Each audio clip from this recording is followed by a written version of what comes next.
Hello everyone, how are you all. So अभी तक हमने जो है अपनी हिस्ट्री क्लास में दिल्ली सल्तनत पूरा कर लिया है। मुगल वंश अब हम शुरू करेंगे और लास्ट क्लास में हमने जो है विजयनगर साम्राज्य भी पूरा निपटा दिया था। आज हमारा जो है मुगल वंश की शुरुआत होगी। इसका ये पार्ट फर्स्ट होगा जिसमें कि हम देखेंगे बाबर के बारे में शुरू करेंगे। चलो आज की क्लास को शुरू करते हैं। देखो ये है मुगल एम्पायर, जहां तक इसने रूल किया था। ये पूरा जो है तुम्हें दिख रहा होगा, ये रेड रेड कलर का ये जो है मुगल एम्पायर है। पूरा ये मैप हो गया तुम्हारे मुगल एम्पायर का। तो आज हमारी जो क्लास होगी सबसे पहले देखेंगे बाबर के बारे में। और ये जो मुगल एम्पायर थे इनकी क्रोनोलॉजी अगर तुम्हें याद करनी होगी तो कैसे करोगे। देखो एक सिंपल सी ट्रिक है कि मतलब क्रोनोलॉजी मतलब हियरार्की, कौन सा राजा कब आया था वो याद करने के लिए एक सिंपल सी ट्रिक है जिसको हम कहते हैं भज साहब। क्या कहते हैं? भज साहब। भज साहब की फुल फॉर्म क्या हो जाती है तुम्हारी? बी से हो जाता है तुम्हारा बाबर। बी से हो जाता है बाबर जो कि 1526 से लेके 1530 तक रूल करता है। एच से हो जाता है तुम्हारा हुमायूं। हुमायूं जो कि 1530 से लेके 1540 तक, और फिर 1555 से लेके 1556 तक रूल करता है। ये बीच में इसका डिफरेंस ऐसा क्यों है ये तुम्हें देखने के लिए, पता करने के लिए कल की क्लास में आना पड़ेगा कि बाबर के रूल में जो है बीच में 1530 से 40 के बाद सीधे 55 और 56 क्यों आ जाता है। इसके बाद तुम्हारा आ जाता है तीसरे नंबर पे अकबर। अकबर कब से कब तक रहता है? ये रहता है 1556 से लेके 1605 तक। अकबर के बाद आ जाता है जहांगीर। अकबर के बाद कौन आता है? जहांगीर आ जाता है जो कि 1605 से लेके 1627 तक रहता है। जहांगीर के बाद आ जाता है तुम्हारा शाहजहां। शाहजहां जो रहता है 1628 से लेके 1658 तक रहता है शाहजहां। शाहजहां के बाद आ जाता है औरंगजेब। अभी तो बहुत गालियां खा रहा है ये और खाने वाले काम भी हैं इसके। 1658 से लेके 1707 तक औरंगजेब रहता है। औरंगजेब के बाद आ जाता है लास्ट में तुम्हारा बहादुर शाह जफर। बहादुर शाह जफर जो कि आखिरी मुगल रूलर रहता है 1707 से लेके 1712 तक। ये हो जाता है तुम्हारे भुज साहब की जो है फुल फॉर्म। कैसे? ये देखो बी से हो गया बाबर, एच से हो गया हुमायूं, ए से हो गया अकबर, जे से जहांगीर, एस से हो गया तुम्हारा शाहजहां, ए से औरंगजेब और फिर लास्ट में बी से बहादुर शाह जफर। ऐसे भी तुम लोग कर सकते हो, अगर इसे भुज साहब नहीं तो भाई साहब के नाम से भी याद कर सकते हो। लेकिन आई को तुम्हें फिर ये जहांगीर के आई के हिसाब से लेना हो। भाई साहब से भी ट्रिक बन जाएगी इसकी याद करने की, क्योंकि ये क्वेश्चन पूछता है क्रोनोलॉजी की कि ये सही वो लाइन में लगाओ कि कौन सा राजा कब आया था मुगल सल्तनत का। तो ऐसे तुम्हें याद करने में आसानी रहेगी। जैसे बाबर, हुमायूं, अकबर, आई से तुम जहांगीर में आई आता है तो ऐसे जहांगीर, और फिर शाहजहां, औरंगजेब और बहादुर शाह जफर। ऐसे करके तुम जो याद कर सकते हो। या फिर जो दूसरी ट्रिक है भज साहब से सीधा सीधा आ जाता है तो भज साहब से याद कर लो। बाबर, हुमायूं, अकबर, जहांगीर, शाहजहां, औरंगजेब और बहादुर शाह जफर। तो अभी हम लोग जो है भज साहब में सबसे पहले शुरू कर रहे हैं। बाबर को आज देखेंगे कि बाबर का असली नाम क्या था। बाबर का असली नाम क्या था? तेल लगा के बाबर का नाम मिटा दो बाबर का तो सही बात है, लेकिन इसका असली नाम क्या था? इसका असली नाम था जहीरुद्दीन मोहम्मद बाबर। जहीरुद्दीन मोहम्मद बाबर, ये इसका जो है असली नाम था, जहीरुद्दीन मोहम्मद बाबर। कब पैदा हुआ था ये वैलेंटाइन के दिन पैदा हुआ था, 14 फेब को। कौन से ईयर में? 1483 में। कहाँ पे? फरगान में। फरगना में जो है पैदा हुआ था, जहां का ये 12 साल की उम्र में जो है 11-12 साल की उम्र में राजा बनेगा अपनी दादी की मदद से। इसके फादर का नाम क्या था? बाप का नाम क्या था इसके? वो था उमर शेख मिर्जा, जो कि कहाँ का था? तैमूर वंश का था। कौन से वंश का था इसका पिता? तैमूर वंश का था इसका फादर। और इसकी माँ कौन से वंश की थी? इसकी माँ का नाम क्या था? वैसे पहले ये देख लो। कुतुब निगार खान कौन से वंश की थी? मंगोल वंश की थी।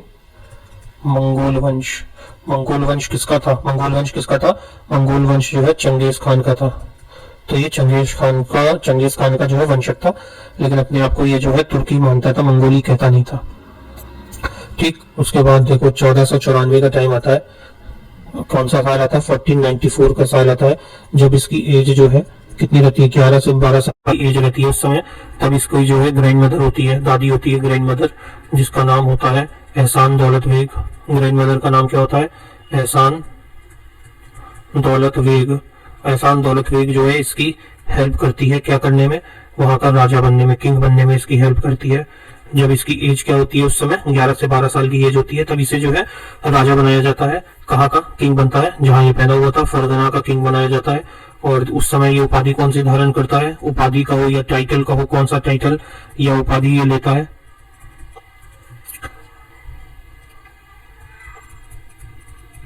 क्या उपाधि ये धारण करता है? मिर्जा की उपाधि ये धारण करता है उस समय।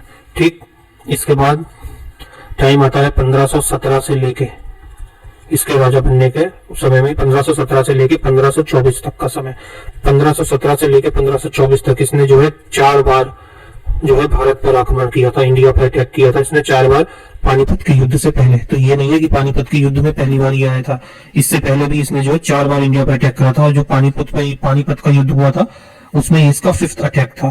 ठीक, 1517 से लेकर 1524 तक इसने 4 बार जो है इंडिया पे अटैक किया था। अब 1519 का समय आता है। 1519 में क्या होता है?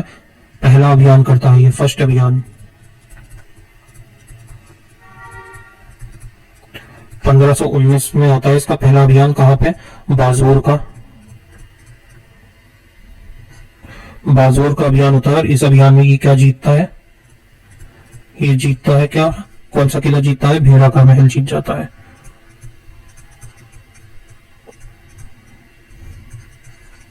भेड़ा महल जो है ये इस जो युद्ध होता है बाजोर अभियान में जो होता है ये जीतता है भेड़ा महल।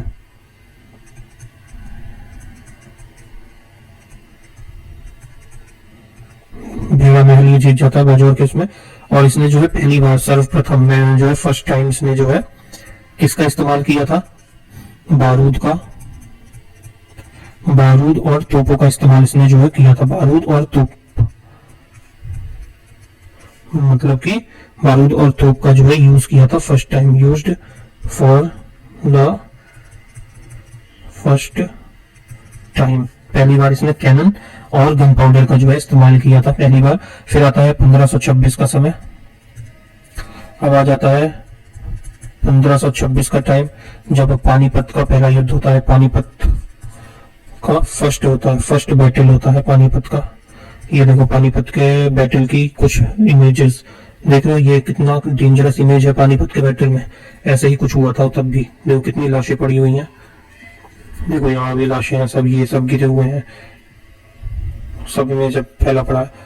तो 1526 में पानीपत का जो है पहला युद्ध होता है।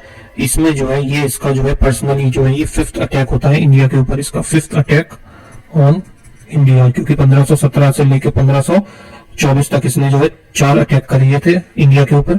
और ये इसका 5th अटैक था इंडिया के ऊपर 1526 में। ये किस किस के बीच में हुआ था? ये हुआ था, हमने पहले भी देखा था, जब लोधी वंश किया था तो बाबर और इब्राहिम लोधी के बीच में होता है। किस किस के बीच में होता है? बाबर और इब्राहिम लोधी के बीच में होता है। तो ये लोधी वंश में अचानक से बाबर की एंट्री कैसे हो जाती है? तो इसके पीछे की भी एक स्टोरी है। क्या है स्टोरी? ये जो इब्राहिम लोधी था वही रिश्तेदारी और जलन, जैसे कि तुमने छावा में देखा होगा, वही इसमें भी है।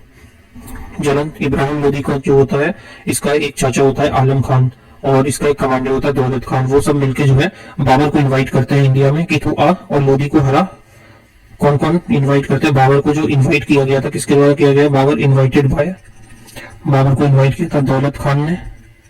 दौलत खान ने इब्राहिम लोधी का चाचा आलम खान और हिंदू राजा, आखिरी हिंदू राजा थे राणा सांगा, राणा सांगा थे। इन्होंने, इन तीनों लोगों ने जो है बाबर को इनवाइट किया था कि भाई तू आ यहाँ पे और इब्राहिम लोधी को हरा और रूल कर। लेकिन उन्हें ये नहीं पता था, क्योंकि इससे पहले भी बाबर ने जब 4 बार अटैक किया था इंडिया पे, तो वो आता था, अटैक करता था, लूटपाट करके चला जाता था। तो इनको यही लगा था कि आएगा, ये हराएगा लोधी को और सब लूटपाट करके चला जाएगा, तो वापस से हमारा राज यहाँ पे जो है वापस हम ताकत में आ जाएंगे, पावरफुल हो जाएंगे। लेकिन हुआ उसका उल्टा। इस बार वो हराने नहीं आया था, इस बार वो बसने आया था और राज करने आया था यहाँ पे। तो इस युद्ध में जो है इसने पहली बार फर्स्ट टाइम जो है कैनन का यूज किया था। First time use of cannon, मतलब तोप का इस्तेमाल पहली बार यहाँ पे किया गया था। और इस तोप को चलाता कौन था? तोप जो थी, इसकी कैनन्स थी, ये कौन यूज करता था?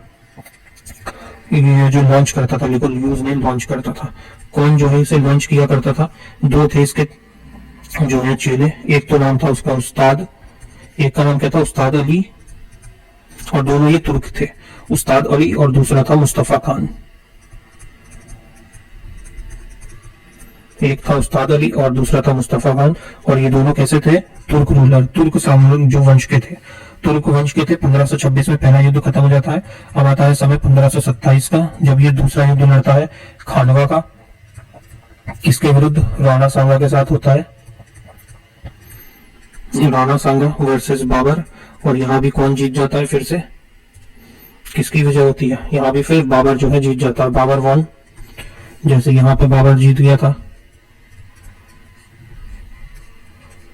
वैसे ही यहाँ भी फिर बाबर जीतता। बाबर एक भी युद्ध नहीं आता, 4 युद्ध इसने जो है मेन लड़े थे।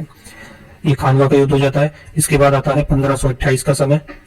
1528 का पीरियड आता है जब ये अगला युद्ध लड़ता है, जो कि होता है battle of Chanderi. Battle of Chanderi इसका थर्ड युद्ध होता है। किसके विरुद्ध होता है? ये होता है बाबर वर्सेस मेदिनी रॉय।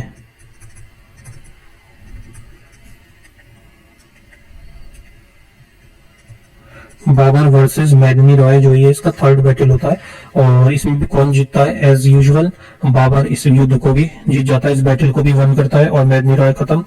अब आता है लास्ट युद्ध इसका 1529 में। 1529 में कहां पे होता है? घाघरा का युद्ध होता है, battle of Ghaghra. Battle of Ghaghra होता है 1529 में। किस किस के बीच में?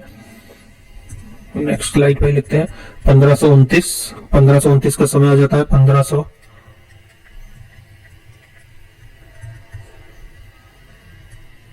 1529 का पीरियड आ जाता है। बैटल होता है बैटल ऑफ घाघरा।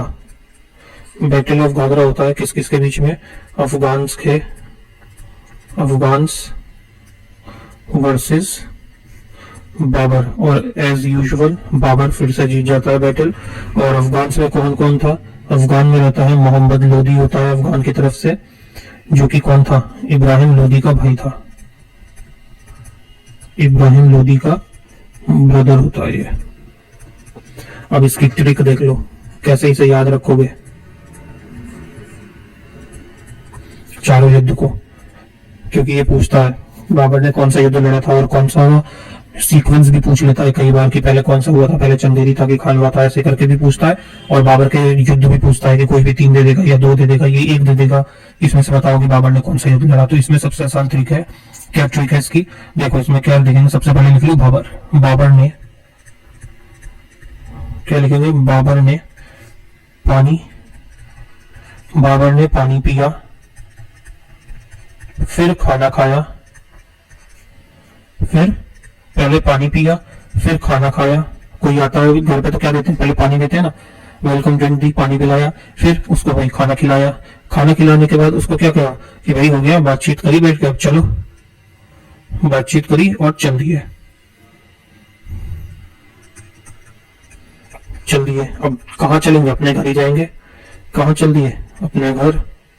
ये हो गई तुम्हारी ट्रिक खत्म कि बाबर ने मेहमानों को पानी पिलाया। बाबर नाम का कोई एक आदमी है, वो तुम्हारे घर आया, तो सबसे पहले उसको क्या दोगे? सबसे पहले उसको पानी पिलाओगे। सबसे पहले क्या करोगे? पानी पिलाओगे। तो पानीपत का युद्ध हो गया 1526। फिर उसको खाना खिलाओगे, तो खानवा का युद्ध हो गया 1527। फिर उसको क्या खिलाओगे? चलना होगे। फिर वो खाना खा देगा तो उसे कहोगे चलो जाओ, बहुत देर होगी बैठ के बातें कर ली, अब हमें बहुत काम है, तो हो गया चंदेरी का युद्ध 1528। उसके बाद वो अपने घर जाएगा तो घर से हो गया घाघरा का युद्ध 1529। तो ये पूरा सीक्वेंस याद हो गया। पानी पिया, बाबर हमारे घर आया, तो या फिर कोई भी हमारे घर आया बाबर के, ये हमारे, तो हमने पहले से पानी पिलाया, फिर खाना खिलाया, फिर कह दिया चलो जाओ अपने घर जाओ, भागो बेटा, ज्यादा देर नहीं बैठना, ज्यादा फ्री नहीं होना, नेजी आ जाएगा वरना अभी। तो पानी, खाना, चल, घर। पानीपत का युद्ध 1526, ऐसे ही खानवा का युद्ध 1527, चंदेरी का 1528 और घाघरा का 1529। और जीता कौन? हर बार बाबर ही जीता था, तो उसका कुछ ज्यादा याद करने की जरूरत नहीं है कि जीता कौन हरा कौन। बाबर की एक फेवरेट सिटी हुआ करती थी, जहां इसे जो है दोबारा से जो है दफनाया गया था। पहली बार जब दफनाया गया था वो कहां पे? आगरा में। और दूसरी बार इसे जो है इसकी फेवरेट सिटी काबुल में दफनाया गया था। तो काबुल में किसने से दफनाया था? अकबर ने दफनाया था दोबारा से। और जो पानीपत का युद्ध होता है, पानीपत के युद्ध के बाद ये एक उपाधि लेता है। युद्ध के बाद ये जो है उपाधि धारण करता है, किसकी उपाधि लेता है? ये कलंदर की। पानीपत के युद्ध के बाद ये कलंदर की उपाधि धारण करता है। फिर आता है टाइम 26 दिसंबर 1530,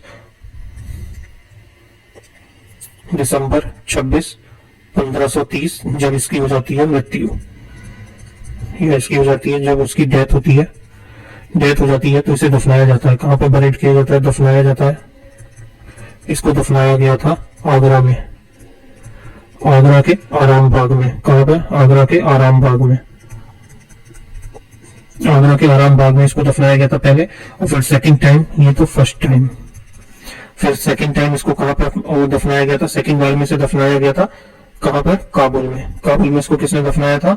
अकबर ने, दोबारा से अकबर ने इसको जो है काबुल में दफनाया था सेकंड बार में, ठीक। और आगरा में इसने जो है एक नई शैली का निर्माण किया था। आगरा के जो आराम बाग है, आगरा के आराम बाग में ना इसने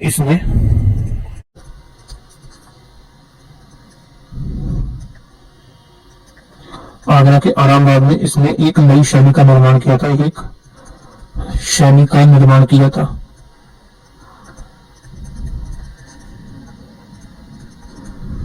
कौन सी शैली थी ना? वो शैली थी तुम्हारी चार शैली बाग।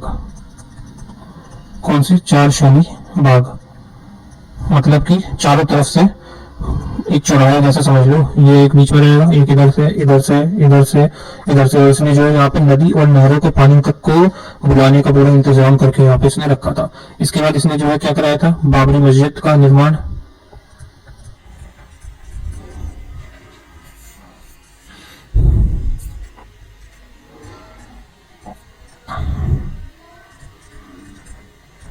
बाबरी मस्जिद का निर्माण करवाया था, स्टैब्लिश करी थी या बिल्ड करी थी बाबरी मस्जिद। कहाँ पे? अयोध्या में, सबको पता ही होगा। अयोध्या में इसने बाबरी मस्जिद का निर्माण कराया था। इसका डिजाइनर कौन था? बाबरी मस्जिद का डिजाइनर कौन था? वो था मीर वाकी। मीर वाकी जो है बाबरी मस्जिद का जो था डिजाइनर था। समझ गए?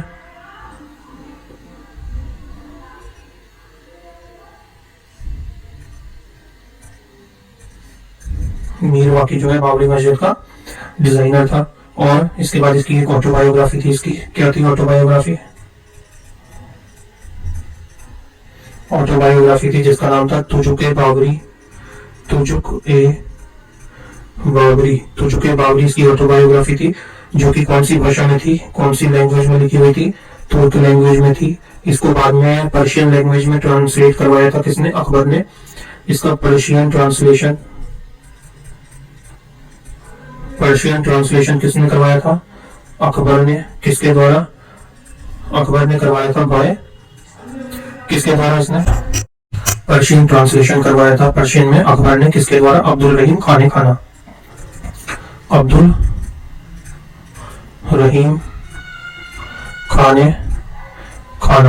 रहीम खाने खाना के द्वारा इसने जो इसका पर्शियन में ट्रांसलेशन करवाया था। और इसका इंग्लिश में ट्रांसलेशन किसने कराया था? इंग्लिश ट्रांसलेशन किया था इसका मैडम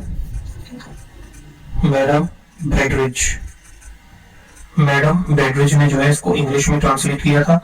इसके बाद इसकी जो ऑटोबायोग्राफी थी, और इसका नाम जो है इसने अब्दुल रहीम खाने खाना के समय में, इसका पहले तो नाम तुजुक-ए बाबरी था, तो बाद में इसका नाम जो था वो पड़ता है बाबरनामा। क्या नाम पड़ता है बाद में इसका? बाबरनामा नाम पड़ता है। पहले क्या नाम था जब इसने ऑटोबायोग्राफी लिखी थी? तब इसका नाम था तुजुक-ए बाबरी। और इसी बुक के अंदर, इसी बुक में और अपनी ऑटोबायोग्राफी में एक रूलर है, जब हमने पिछली क्लास में देखा था विजयनगर साम्राज्य में भी, कि एक रूलर था जिसका इसने जो है अपनी बुक में जो है जिक्र किया था। ऑटोबायोग्राफी में एक इंडियन रूलर के बारे में लिखा है।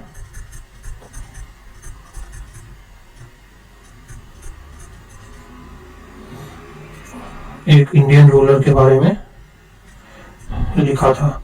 कौन था वो इंडियन रूलर? वो थे हमारे कृष्णदेव राय तुल्लुक वंश के। इन्हीं के समय में या तुमने वो भी देखी होगी तेनालीरामा, जो सीरियल वगैरह भी आता है या कार्टून का भी देखा होगा तेनालीरामा। असली नाम क्या था इनका? पांडुरंग। ये भी हमने लास्ट क्लास में करा था, पांडुरंग इनका रियल नेम था। इनके बारे में जो है इसने अपनी बुक में जो है जिक्र किया था। और जब इसने अटैक किया था इंडिया के ऊपर, जब इसने इंडिया पर अटैक किया था जब इंडिया पर, तब उस समय इंडिया में जो है 5 मुस्लिम रूल थे राज्य, 5 राज्य थे जहां पे मुस्लिम रूल कर रहे थे और 2 राज्य थे जहां पे जो है हिंदू रूल कर रहे थे। तो मुस्लिम रूल करने वाले कौन से राज्य थे? मुस्लिम्स जहां पे रूल कर रहे थे उन राज्यों में थे, सबसे पहले था दिल्ली, क्योंकि दिल्ली सल्तनत चल रही थी वहीं पे। फिर मालवा, दिल्ली, मालवा, गुजरात, दिल्ली, मालवा, गुजरात और बहमनी, दिल्ली, मालवा, गुजरात, बहमनी और बंगाल। ये 5 थे मुस्लिम रूल कर रहे थे जहां पे वो स्टेट थे, DMGBB, दिल्ली, मालवा, गुजरात, बहमनी और बंगाल। और हिंदू वाले कौन से थे जहां पे हिंदू रूलर्स थे? कौन से 2 स्टेट थे? एक था मेवाड़ और दूसरा था विजयनगर। एक था मेवाड़ और दूसरा था विजयनगर। ये 2 स्टेट थे जहां पे हिंदू रूलर्स उस समय रूल कर रहे थे। इसके बाद इसके 4 बेटे होते हैं, 4 बेटे थे, जिसमें सबसे बड़ा था हुमायूं, जिसको इसने जो है राजगद्दी दी थी, इसका उत्तराधिकारी बनाया था, उत्तराधिकारी बनाया था। सबसे बड़ा बेटा हुमायूं, दूसरे नंबर पे कामरान, तीसरे नंबर पे आ जाता है इसका अस्करी और चौथे नंबर पे इसका बेटा आ जाता है हिंडल। कौन? हिंडल। तो क्या थे इसके बेटों के नाम? HKAH, Humayun, Kamran, Askari, Hindle. Humayun, Kamran, Askari, Hindle. Humayun, Kamran, Askari, Hindle. नाम याद होगा? Humayun, Kamran, Askari, Hindle. AKAH, Humayun, Kamran, Askari, Hindle. ठीक, ये 4 नाम थे इसके बेटों के। ये 4 मतलब बेटे थे, नाम क्या थे? 4 बेटे थे इसके। तो यहाँ पे तुम्हारी क्लास जो है खत्म हो जाती है आज की। आज हमने क्या पढ़ा? बाबर पढ़ा। अब इसकी जो है प्रीवियस ईयर के क्वेश्चंस देख लेंगे, वो कर लेंगे। मिलते हैं तब तक नेक्स्ट क्लास में। तब तक के लिए तुम लोगों का थैंक यू। अगर किसी को कोई भी हेल्प चाहिए या कोई भी क्वेश्चन है तो वो कमेंट कर देना, उसका वहीं पे जवाब मिल जाएगा। ठीक, या तो उसके लिए एक शॉर्ट बना दी जाएगी अगर किसी का कोई क्वेश्चन होता है तो, या कोई सजेशन है तो भी। तो चैनल को सब्सक्राइब कर लो, वीडियो को लाइक कर लो और 50 तो करवा दो कम से कम, सब्सक्राइबर देख भी लो। ठीक, यहाँ तक अगर देखा है तो सब्सक्राइब कर लेना। ठीक है, मिलते हैं नेक्स्ट क्लास में। तब तक के लिए जय श्री राम।